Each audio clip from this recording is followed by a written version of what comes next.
Hey everybody, I want to share with this a little information that I found online. Someone was making pizzas during all this COVID lockdown stuff, and they were using burrito shells. And I thought, how brilliant is that? I'm like, this can go a long way. See, I used to manage a pizza restaurant, and so I'm putting together some stuff on how to make some sauces and whatnot. And I thought, let's just do this.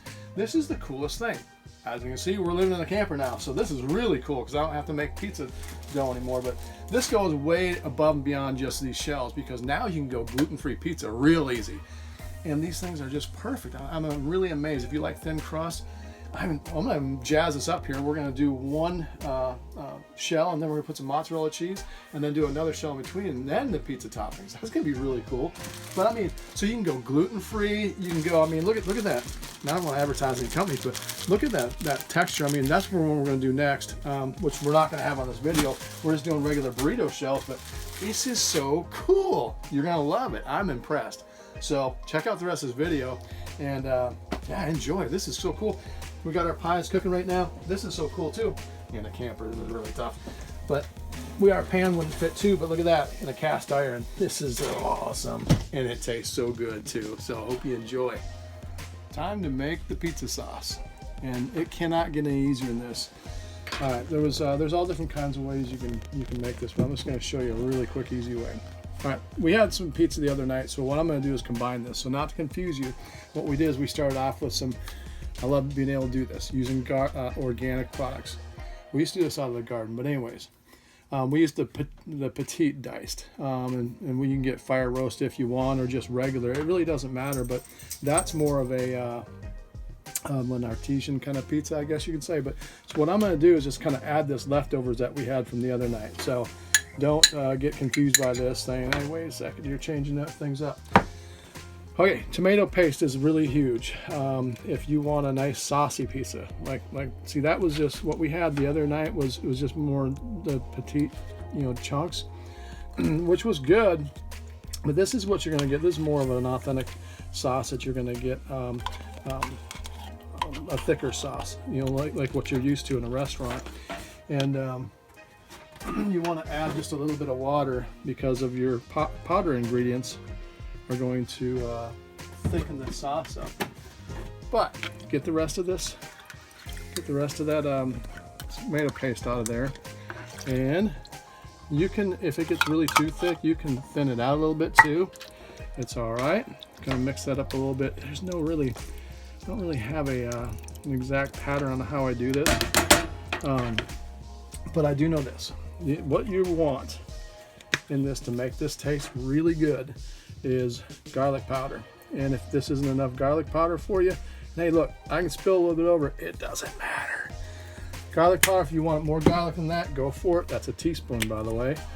And onion powder, a must. We use these little deals here, and we refill them with organic stuff because it's just easier since we're camping. Teaspoon onion powder. That gives it a lot of good boldness. Now, time to flip over to the tablespoon, because basil is a must in pizza sauce.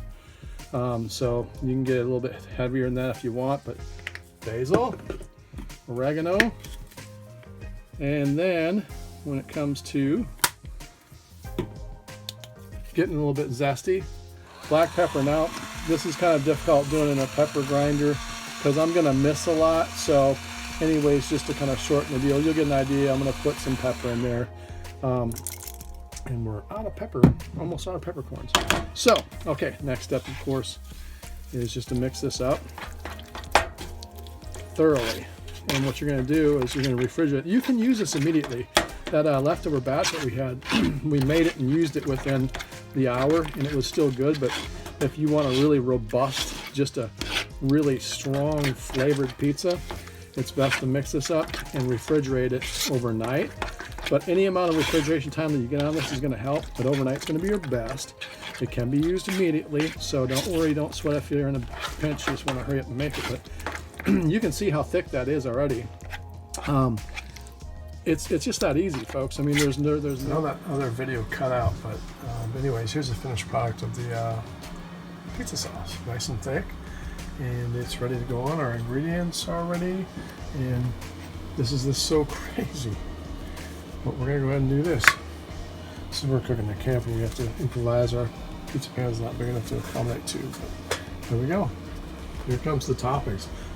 So that sauce, by the way, marinated for 3 hours. Or it can be used instantly. Slice up some ham. That's literally luncheon meat ham. Excellent. Some red bells and some canned mushrooms that we had some leftovers of.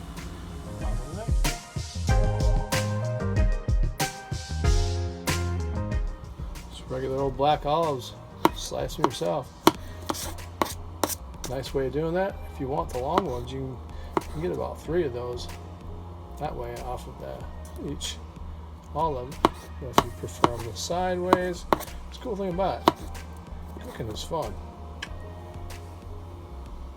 Alright, now I'm about to shred some mozzarella fresh. So in this nice little shredder, and show you what that looks like next when we put this on.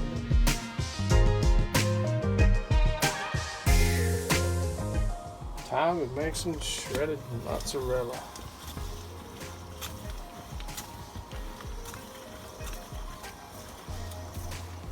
Check it out.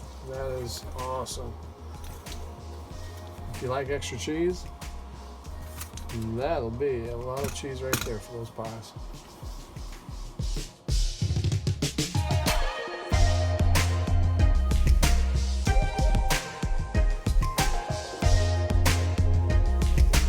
There you go. It's ready to go in the oven. Oven's preheated at 350. And it's probably going to be about 30 minutes or better. You just have to check on it. We like them crispy. So this is a perfect way to get a nice crispy pizza. Show you the after results.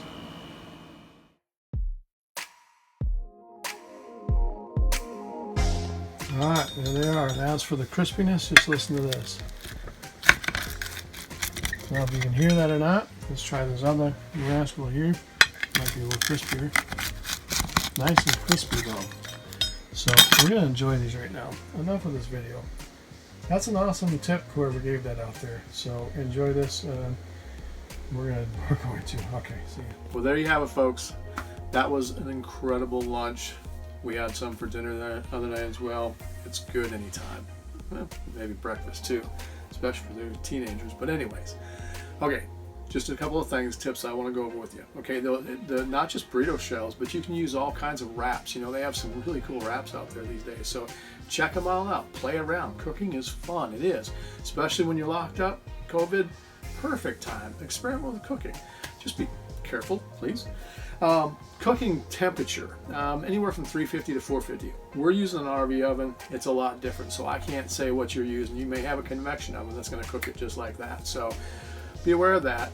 Pizza sauce, never cook your sauce. I've worked at a couple of different pizza restaurants, and they never cook their sauce. It's always cold marinated, and it is the best. You get the most flavors out of it. So one other thing that I want to go over with you on the